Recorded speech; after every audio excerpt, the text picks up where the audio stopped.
Hello Stampers, Kelly Acheson at stampabub.com coming to you from Menasha, Wisconsin. As promised today for my Wednesday tip video, I have a really cool technique that I'm going to show you, and I told you that I would be using the Let It Ride stamp set again, and of course I keep my promises. This stamp set is what prompted me to remember this very old fun technique. So let's get started and I'll show you what we're going to make. This is fun foam, and fun foam can be found in a variety of places. It's usually in the children's art supplies. You can go online and look for it. You can get it at Walmart or any of the other stores that have craft supplies. But I chose to use a tan fun foam, and the funny part, funny, right, is that I got out my stitch shape framelits. I wanted a square and I wanted it to have some texture on it, so I didn't know if it would work or not. You can see how thick the fun foam is, but I die cut it in my Big Shot and it completely cut it out, so I didn't even know that our dies would cut something this thick. But it worked perfectly. So I've got this stitched shape square. And along with the Let It Ride stamp set, gosh, doesn't that country living set really go along with the horses? I love the cowboy boots. So we're going to be doing a faux leather technique. And I'm going to bring in my heat tool. I've also got my early espresso ink pad and my cowboy boots. One other thing you're going to need is a piece of tin foil. Now the tin foil isn't a necessity, but it helps heat the fun foam because when you hit it with your heat gun, it's going to heat from underneath and the top because of the tin foil. So you're going to take your heat tool, and our Stampin' Up! Heat tools have two settings. They have a number 1 and a number 2. You're going to turn it all the way up to the highest level, which is number 2. And we are going to heat this up. But first, we're going to ink up our stamp. And you want to make sure when you're doing that you're not getting ink on your edges. So I've got my stamp stamped up and ready to roll, and now we're going to heat this, and I'm probably going to fast forward the frame because it's kind of boring until we get to the fun part. Who doesn't love the fun part? Okay, here we go. What you're going to find with your fun foam is that the edges are going to curl up, and that's fine. And you can see as I'm heating this, I've got my heat tool pretty close to my fun foam, so don't worry about that.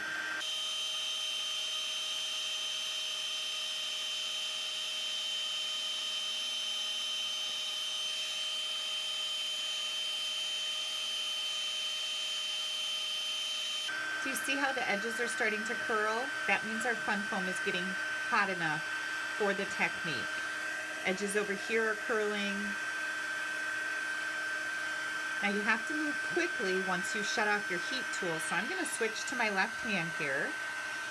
And I'm going to get ready to turn this off. And we're going to take our stamp and we're going to stamp it. And you're going to give it good pressure. And that's why we didn't want ink on the edges, because I don't want the ink edges to transfer to my fun foam. Give it just a little bit. Look at that. Can you see how that's indented into the fun foam? And then because we inked it up, we've also got the great cowboy boot image. Now there's a lot of things you could do with this. You could sponge the edges a little bit if you wanted to antique it. But what I decided to do was to put it on some dimensionals. Now my fun foam has a self-adhesive back. And so I could just take this and stick it on my card front. Does all fun foam come with this? No, you just have to look around. But mine, and I've had this fun foam for a very long time, does come with a self-adhesive back. So I'm going to add my dimensionals to the back of this layer, and I'll show you what I made. I've got 2 different samples to show you. Let's see if I can get unstuck from my dimensionals here. Now, this is a pretty large piece, so we're going to add dimensionals to all four corners and the middle. Now, since I'm going to mount this on dimensionals on my card, I don't want the rest of this to be sticky. Solution for that is to bring in your stamping or embossing buddy and just add some powder to the sticky parts. And they won't be sticky anymore. Yeah. So that's how you do that. If you ever need to do that, that's how you do it. Okay, we're gonna peel these off. Now you don't want to peel off your dimensional backings first, obviously, right? I know I almost did that. So there's your best little hint. Don't peel those off until you have the powder on. And now I'm gonna bring in this card and we're gonna talk about it a little bit. I'm gonna add my faux leather cowboy boots right to the front here. What do you guys think?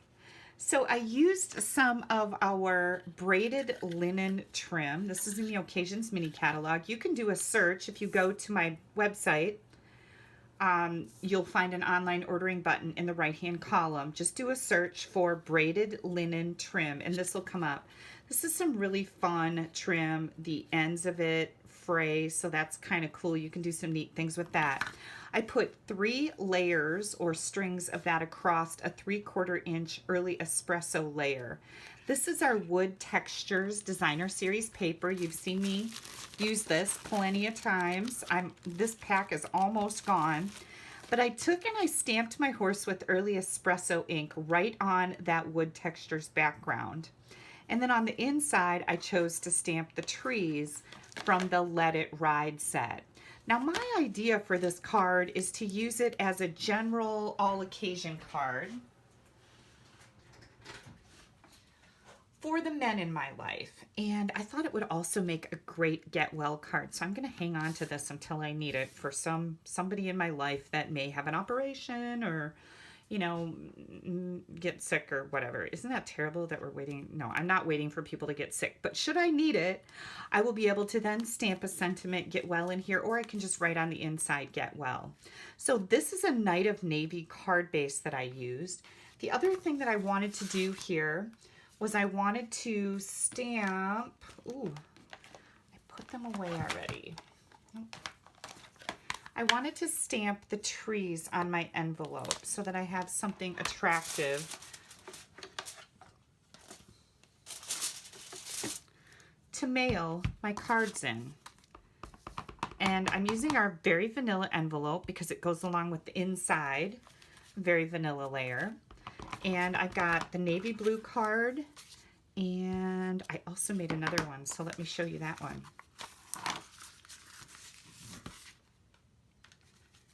I decided to try Mary Merlot. What do you think?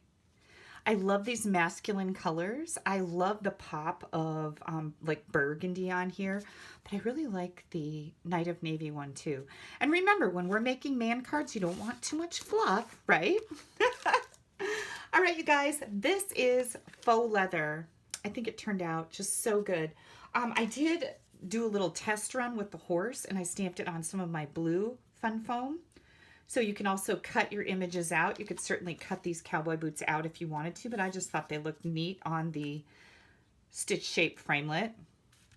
If you would like to order any of the supplies that I've shown you today, I always appreciate your orders. You can again head right over to my website. You can click right up here. That's going to take you there. And don't forget to use that monthly host code. It's in the right-hand column. You're going to find a host code, and Stampin' Up is going to prompt you before you finalize your order to find out if you have a host code that you would like to add. When you use the host code, you get some special perks from me, and I always appreciate it. And once again, thank you so much for taking a little bit of time out of your day to spend with me. Bye-bye.